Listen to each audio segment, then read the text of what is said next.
प्रयास करेंगे मैम, इसके लिए जो करना पड़े हम करेंगे। नहीं अगर होता है आत्मदाह कर लेंगे मुख्यमंत्री आवास के सामने। लेकिन अभी तक पुलिस कुछ भी खोजबीन करने के स्थिति में नहीं है।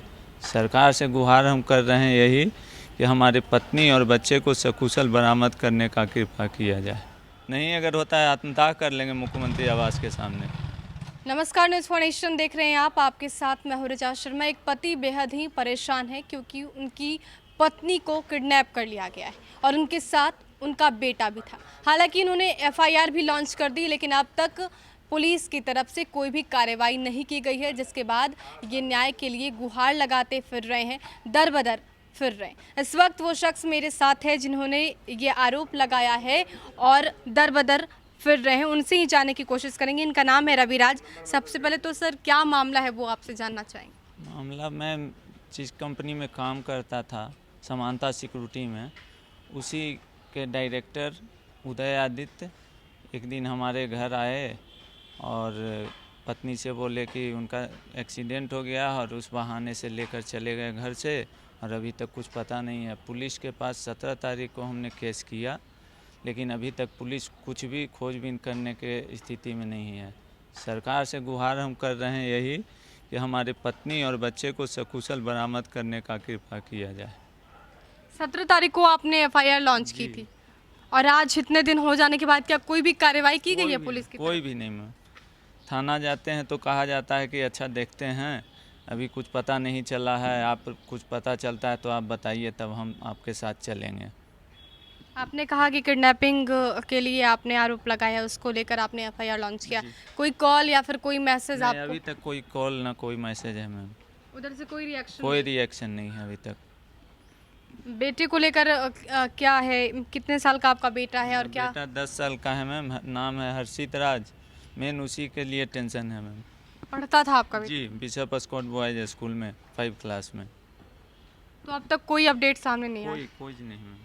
तो आगे क्या लगता है, अगर अब तक पुलिस जिस तरह से कार्रवाई कर रही है, आपने बताया कि कुछ किया ही नहीं गया है, तो आगे आप क्या करेंगे? सरकार हमारी मदद करे और आवाज़ उठाएंगे आप लोग के मदद से। आपको लगता है कि आपकी मांगों को सुना जाएगा? जी जी। तो इसके बाद आपका नेक्स्ट स्टेप क्या होने वाला है? प्रयास करते हैं मैम, देखते हैं आगे जाएंगे, मुख्यमंत्री के पास जाएंगे। थाने में आपने एफआईआर लॉन्च किया था, तो उसमें क्या कारण बताया है, क्या कुछ लिखा है आपने एफआईआर में? हमारे पत्नी और बच्चे का किडनैप किया गया है, उदय आदित्य किए हैं। वो समानता सिक्योरिटी के डायरेक्टर हैं, उन्हीं के पास हम भी काम करते थे पिछले 2 वर्ष से। तो आपने नाम बता दिया आरोपी का, उसके बावजूद भी कोई कार्रवाई नहीं की? कोई कार्रवाई नहीं हुई है मैम। आपने जो डायरेक्टर है उनसे शिकायत की इस बात को लेकर? जी, उन्होंने क्या बोला? वो कहते हैं कि हम बेटा को ला देंगे। तो अब तक उन्होंने अभी तक कुछ नहीं किया मैम उन्होंने भी। तो आप मजबूरी समझ सकते हैं और परेशानी भी समझ सकते हैं, कितनी परेशानी है, क्योंकि एक बेटा और पत्नी दोनों गायब हैं। हालांकि पुलिस के पास ये पहुंच चुके हैं, वहां पर भी इन्होंने न्याय की गुहार लगाई है, लेकिन पुलिस ने अब तक कोई कार्रवाई नहीं की है। साफ तौर पे इनका यही कहना है कि काफ़ी परेशानी है, दर बदर फिर रहे हैं, सरकार से यही गुहार लगा रहे हैं कि जल्द से जल्द सरकार इनकी मांगों को सुने।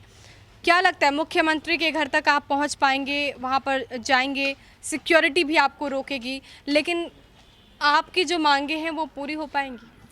प्रयास करेंगे मैम, इसके लिए जो करना पड़े हम करेंगे। तो कुछ तो रणनीति आपने बनाई होगी कि अगर नहीं मांग पूरी होती है तो आप उसके बाद अगला स्टेप क्या लेंगे? आत्मदाह कर लेंगे। नहीं अगर होता है आत्मदाह कर लेंगे मुख्यमंत्री आवास के सामने। घर में कितने सदस्य? हम हैं, पिताजी हैं, 2 बहन है, 1 माँ है। घर की क्या स्थिति है इस वक्त? किसान है, पिताजी किसान हैं, किसी तरह काम चलता है। आपका कोई और भी बेटा? जी नहीं मैम, वही एक बच्चा था। तो मम्मी पापा क्या कहते हैं, घर वाले जो हैं उनका क्या घर रिएक्शन? वाले भी हैं सपोर्ट में, वो भी प्रयास कर रहे हैं, वो भी मारे फिरे चल रहे हैं अपने पोते के लिए, बहू के लिए। और अब तक कोई भी कार्रवाई कोई भी कार्रवाई पुलिस के तरफ से कोई भी कार्रवाई नहीं किया गया मैम। कोई सबूत पुलिस ने मांगे हो या फिर कुछ भी कहा गया हो उसके बारे में? सबूत उनका नंबर दिया, जो कि नंबर बंद है, ट्रेस नहीं कर पाई है पुलिस। क्या बताइए, पुलिस ने क्यों नहीं ट्रेस कर पाई इसको? पुलिस कहती है बंद है, आप अगर पता करते हैं तो कीजिए, हम जहाँ कहिएगा हम चलेंगे। हम जबकि बोले कि ये तो आपका काम है। ट्रेस का काम तो पुलिस का है। वही हम ये बोले मैम कि ये तो आपका काम है, हम कहाँ से ट्रेस कर सकते हैं।